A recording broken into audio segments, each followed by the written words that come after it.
Con motivo del 20 aniversario del Centro de Investigación en la Identidad y la Cultura Latinoamericanas, CICLA, se organizó la exposición Ciudadanas en Movimiento, la conquista del sufragio 1888-1953, en conjunto con el Museo de la Universidad de Costa Rica. El principal objetivo de la exhibición es recuperar el proceso de creciente movilización política de las mujeres, las luchas feministas y sufragistas, así como su incorporación al espacio público en la Costa Rica de la primera mitad del siglo XX. La elaboración de esta exhibición se basó en las investigaciones de la doctora Eugenia Rodríguez Sáenz, especialista en historia con enfoque de género. Asimismo, se contó con la participación del artista Rosela Matamoros Jiménez. Y también la curadora del segmento histórico es la historiadora del arte Laura Rabe Cerconi. De esta manera, esta exposición incluye una exhibición histórica que contribuye a replantear y a visibilizar el importante papel que tuvieron las mujeres en las movilizaciones sociopolíticas y asociada con la conquista del sufragio.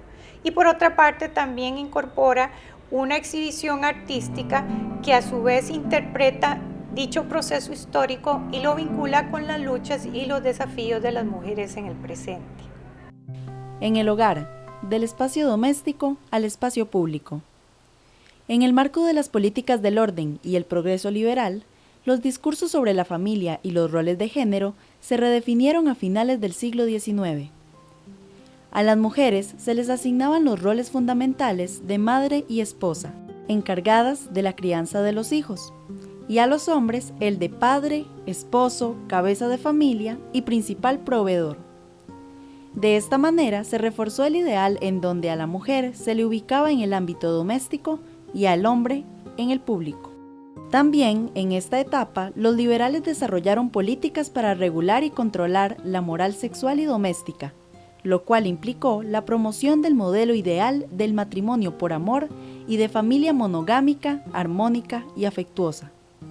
En este marco es donde tenemos que considerar el Código General de 1841, el cual introducía aspectos interesantes. Uno de ellos es que, por un lado, se permitía a los maridos, a los esposos, a los padres de familia, someter a castigos moderados a las esposas y los hijos.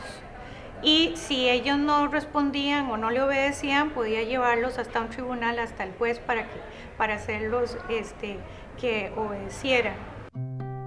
No obstante, el artículo 448 permitía a las mujeres demandar a sus maridos por su conducta relajada o malos tratamientos, y sancionaba la violencia de pareja con penas que la primera vez consistían en la reprensión del juez, y si el marido reincidía en sus excesos, la pena era el encarcelamiento proporcional a la falta.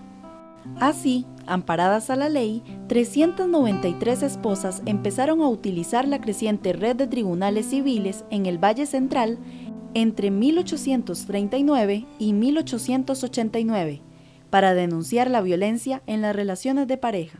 Un ejemplo de este proceso fue el de una mujer de San José, quien en 1852 inculpó a su esposo, indicando que, si bien una débil mujer es una compañera del hombre para que vivan maridablemente en la sociedad, también es cierto que cuando se abusa, cuando en lugar de esposa se tiene una vil esclava, las leyes han creado medios para cortar estos males y reprimir sus abusos. Estoy propuesta para hacer reconocer a mi esposo que hay leyes que me amparan.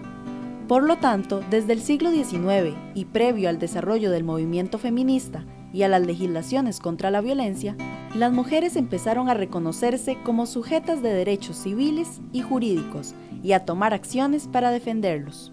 Por otra parte, también asociada a estas políticas liberales y que contó con el apoyo también del magisterio y de las feministas, se dio un proceso importante de redefinición en el concepto de maternidad hacia el concepto de maternidad científica, que es la preparación de las mujeres para poder ejercer mejor sus papeles de crianza y educación de los hijos.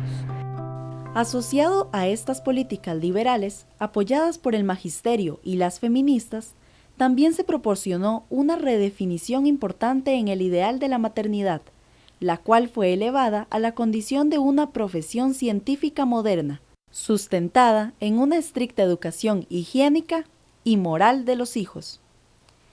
Así, para dichas políticas, la mujer plenamente madre constituye el elemento básico de la sociedad.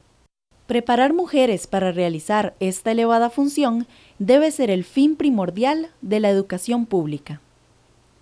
Por lo tanto, la maternidad científica vino a reforzar la función tradicional de las mujeres como madres.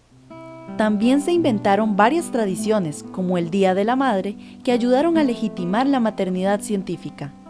Este se estableció por decreto el 15 de agosto de 1932, fecha a partir de la cual debía celebrarse en todas las escuelas, colegios, asilos e instituciones de beneficencia del Estado. En el hogar, del espacio doméstico al espacio público. En el marco de las políticas del orden y el progreso liberal, los discursos sobre la familia y los roles de género se redefinieron a finales del siglo XIX.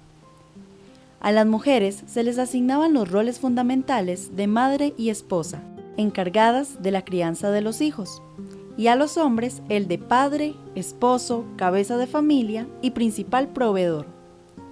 De esta manera se reforzó el ideal en donde a la mujer se le ubicaba en el ámbito doméstico y al hombre en el público. También en esta etapa los liberales desarrollaron políticas para regular y controlar la moral sexual y doméstica, lo cual implicó la promoción del modelo ideal del matrimonio por amor y de familia monogámica, armónica y afectuosa. En este marco es donde tenemos que considerar el Código General de 1841, el cual introducía aspectos interesantes. Uno de ellos es que, por un lado, se permitía a los maridos, a los esposos, a los padres de familia, someter a castigos moderados a las esposas y los hijos. Y si ellos no respondían o no le obedecían, podía llevarlos hasta un tribunal, hasta el juez, para hacerlos que obedecieran. No obstante, el artículo 448 permitía a las mujeres demandar a sus maridos por su conducta relajada o malos tratamientos, y sancionaba la violencia de pareja con penas que la primera vez consistían en la reprensión del juez, y si el marido reincidía en sus excesos, la pena era el encarcelamiento proporcional a la falta. Así, amparadas a la ley, 393 esposas empezaron a utilizar la creciente red de tribunales civiles en el Valle Central entre 1839 y 1889 para denunciar la violencia en las relaciones de pareja. Un ejemplo de este proceso fue el de una mujer de San José, quien en 1852 inculpó a su esposo indicando que, si bien una débil mujer es una compañera del hombre para que vivan maridablemente en la sociedad, también es cierto que cuando se abusa, cuando en lugar de esposa se tiene una vil esclava, las leyes han creado medios para cortar estos males y reprimir sus abusos. Estoy propuesta para hacer reconocer a mi esposo que hay leyes que me amparan. Por lo tanto, desde el siglo XIX y previo al desarrollo del movimiento feminista y a las legislaciones contra la violencia, las mujeres empezaron a reconocerse como sujetas de derechos civiles y jurídicos y a tomar acciones para defenderlos. Por otra parte, también asociada a estas políticas liberales y que contó con el apoyo también del magisterio y de las feministas, se dio un proceso importante de redefinición en el concepto de maternidad hacia el concepto de maternidad científica, que es la preparación de las mujeres para poder ejercer mejor sus papeles de crianza y educación de los hijos. Asociado a estas políticas liberales, apoyadas por el magisterio y las feministas, también se proporcionó una redefinición importante en el ideal de la maternidad, la cual fue elevada a la condición de una profesión científica moderna, sustentada en una estricta educación higiénica y moral de los hijos. Así, para dichas políticas, la mujer plenamente madre constituye el elemento básico de la sociedad. Preparar mujeres para realizar esta elevada función debe ser el fin primordial de la educación pública. Por lo tanto, la maternidad científica vino a reforzar la función tradicional de las mujeres como madres. También se inventaron varias tradiciones, como el Día de la Madre, que ayudaron a legitimar la maternidad científica. Este se estableció por decreto el 15 de agosto de 1932, fecha a partir de la cual debía celebrarse en todas las escuelas, colegios, asilos e instituciones de beneficencia del Estado. Del hogar al colegio, del ámbito doméstico al educativo.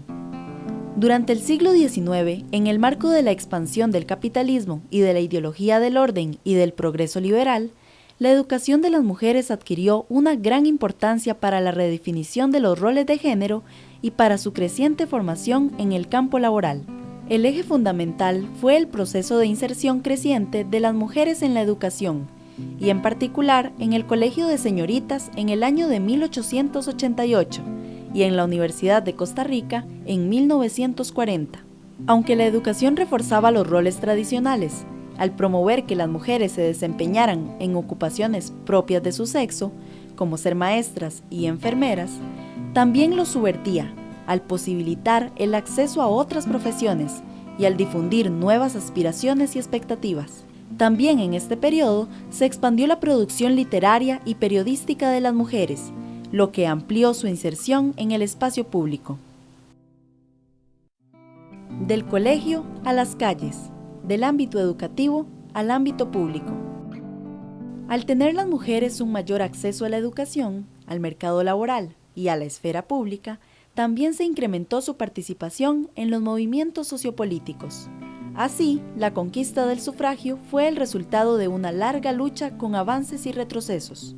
Entre 1890 y 1949 se presentaron 14 propuestas para aprobar el sufragio, de las cuales los diputados solo votaron 4 en 1917, 1925, 1945 y 1949. En este complejo proceso se pueden distinguir 3 grandes etapas. La primera, entre 1890 y 1910, se caracterizó por el inicio de los debates periodísticos en torno a la cuestión femenina y para equiparar los derechos sociopolíticos de las mujeres con respecto a los hombres. En la segunda etapa, entre 1910 y 1923, aumentaron los debates y se plantearon las primeras propuestas del voto femenino ante el Congreso.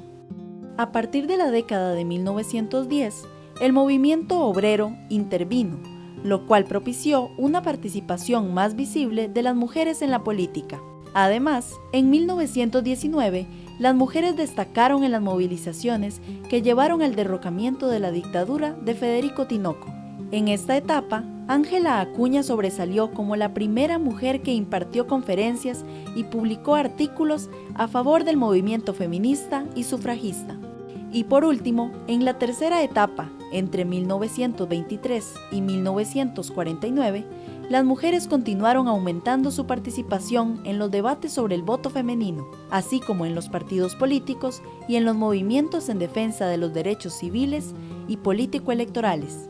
Durante esta etapa se organizó el movimiento feminista, con la fundación de la Liga Feminista en 1923. También se fundaron los partidos Reformista en 1923 y Comunista en 1931, los cuales propiciaron una mayor integración femenina en las luchas políticas. Sin embargo, el Partido Comunista fue el que, entre 1931 y 1953, movilizó más amplia y sistemáticamente a las mujeres en la defensa de las reformas sociales, en las luchas contra la carestía y la especulación, y en las campañas electorales. En este proceso se crearon la Unión de las Mujeres del Pueblo en 1947 y la Alianza de Mujeres Costarricenses en 1952. Los debates del sufragio. En los debates a favor del sufragio, resalta el fuerte argumento de que los incapacitados mentalmente, los criminales y las mujeres no podían votar, según lo establecía el artículo 3 de la Ley Electoral de 1913. Uno de los aspectos que interesa aquí resaltar es una fuerte crítica que se dio a la Ley Electoral de 1913. Hay que recordar que en 1913 se aprobó el voto directo, o sea, el voto universal masculino.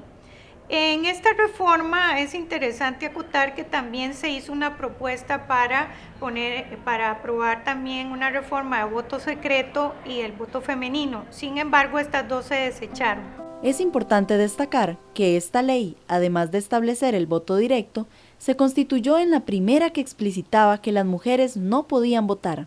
Tal medida, sin duda, tenía por fin prevenir en el futuro la aprobación del voto femenino, en un contexto en donde se habían venido incrementando las luchas feministas y sufragistas en países como Inglaterra, Francia, España y los Estados Unidos. A este respecto, un artículo de Sara Casal, publicado en 1925, denunciaba que esas mujeres que no quieren el voto ignoran que existe una afrentosa lista en nuestra ley electoral de 1913, en la que se coloca a la mujer de último, entre los que no pueden votar, equiparándola entre los locos, incapacitados mentalmente, criminales por simples y graves delitos, enjuiciados, sordomudos, insolventes y por último, las mujeres. Ángela Acuña, presidenta de la Liga Feminista, afirmaba que la conquista del voto femenino se justificaba como un instrumento fundamental, ya que la emancipación familiar, intelectual, civil y económica no podrían conseguirse fácilmente sin haber antes obtenido la política. Si cierto es que aquellas llegarían por medio del voto, este debía perfeccionar la última. Además, Acuña enfatizaba que, en esta lucha sufragista, pese a la gran oposición masculina y femenina, el trabajo ha sido y debe ser conjunto entre los sexos. Así, a nuestras feministas no podrá jamás decírseles que han pretendido separarse de los hombres. Las mujeres, que con todo empeño han trabajado por su mejoramiento, jamás pensaron en un divorcio de los sexos. La acción es espontáneamente conjunta. Cada uno sigue un impulso para formar el todo armónico en este coro sublime de la existencia. Para los opositores al voto femenino, la participación política de la mujer y el feminismo eran visualizados como un símbolo de degradación de la feminidad, ya que se creía que al ingresar la mujer al mundo político, le robaría al hombre sus puestos en el trabajo y el poder en el hogar. También consideraban que la política era un ámbito vulgar y violento, y por lo tanto no adecuado para las mujeres. Un ejemplo de esta posición se resume en el artículo Triunfará el feminismo, publicado en 1923, en el cual se expresaba que, en la balanza de las sociedades, cuando los hombres bajan, las mujeres suben, o mejor dicho, cuando los hombres se degradan, las mujeres empiezan a ocupar los puestos que ellos dejan vacantes. Nada partidario que soy de la lucha estéril por el triunfo del tal feminismo. Sin embargo, yo opino que la mujer es verdaderamente hermosa cuando en su hogar pespunta un par de medias teniendo en su regazo un muchacho bien colorado, cachetón y regordete. Aunque los hombres se encuentran entre los mayores opositores, también lo eran las mujeres como Carmen Lira, quien planteaba en su artículo del llamamiento a las mujeres de la clase trabajadora, publicado en 1932, que para las mujeres trabajadoras el voto y el feminismo no eran opciones viables, ya que el voto marginaba a la mayoría de las mujeres trabajadoras del proceso electoral. Para Carmen Lira, eso no tenía ningún sentido porque la mayor parte de las mujeres no tenían acceso a la educación, entonces pues el voto solo iba a beneficiar a las mujeres que tenían cierto nivel educativo y que ellas, estas mujeres que tenían mayor nivel educativo, en todo caso, eventualmente podían beneficiar su voto más a los liberales, a las fuerzas políticas tradicionales. Para las mujeres, la opción estaba en el comunismo y no en el feminismo, ya que este era un absurdo porque promovía la división y la confrontación entre hombres y mujeres. Así, en su llamado a las mujeres trabajadoras, Lira propuso: hay que empeñarse con todas las fuerzas por cambiar este estado de cosas. No vale la pena trabajar por conseguir el voto de la mujer. Las mujeres de la clase trabajadora del mundo entero debemos esforzarnos por derrumbar la podrida estructura económica de la sociedad sociedad capitalista y no por sostenerla. Eso del feminismo es un absurdo. ¿Por qué las mujeres han de formar un grupo aparte y colocarse en actitud hostil ante los hombres?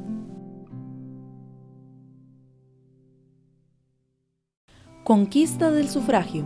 En la conflictiva década de 1940 se dio una creciente movilización de las mujeres a favor de las garantías electorales. Luego de la Guerra Civil de 1948, la Asamblea Nacional Constituyente de 1949 aprobó el voto femenino, la creación del Tribunal Supremo de Elecciones como un poder independiente y la ilegalización del partido Vanguardia Popular. También hubo un reacomodo de las fuerzas políticas, lo cual favoreció la aprobación del voto femenino el 20 de junio de 1949. A diferencia del debate legislativo de 1925, el de 1949 se orientó a favor del sufragio femenino, con una abrumadora mayoría del 80.5% de votos a favor. Al igual que en otras votaciones, los diputados fundamentaron su decisión en el papel protagónico y en el gran civismo demostrado por las mujeres en la Guerra Civil de 1948, en sus capacidades intelectuales, en su creciente acceso a la educación y en que contribuirían al adesentamiento de la práctica política. Sin embargo, el cálculo político también fue clave para apoyar la reforma del sufragio femenino en 1949. Esto porque habían sido desarticuladas las dos principales fuerzas políticas del país, los calderonistas y los comunistas.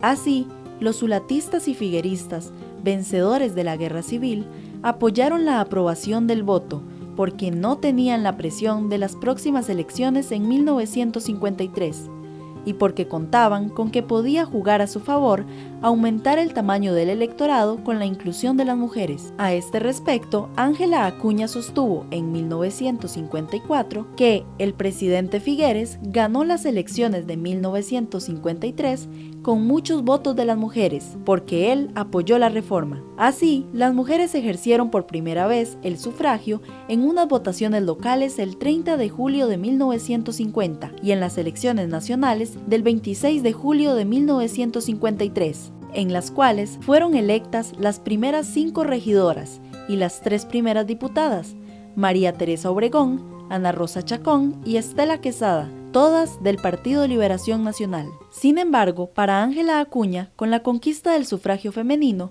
las mujeres no deben pensar que todo está al alcance de su mano. Conquistado ese derecho, es cuando empieza, en realidad, su labor efectiva en la conquista por la aplicación de principios jurídico-políticos que las beneficien o puedan beneficiarlas en el futuro. Así, las luchas continúan. Aún prevalecen muchos desafíos para fortalecer los derechos de las mujeres. Entre estos, lograr una vida sin violencia, al acceso en condiciones más equitativas a la educación, a la salud, al trabajo, a ocupar puestos de poder y a ser capacitadas para construir e implementar una agenda género sensitiva.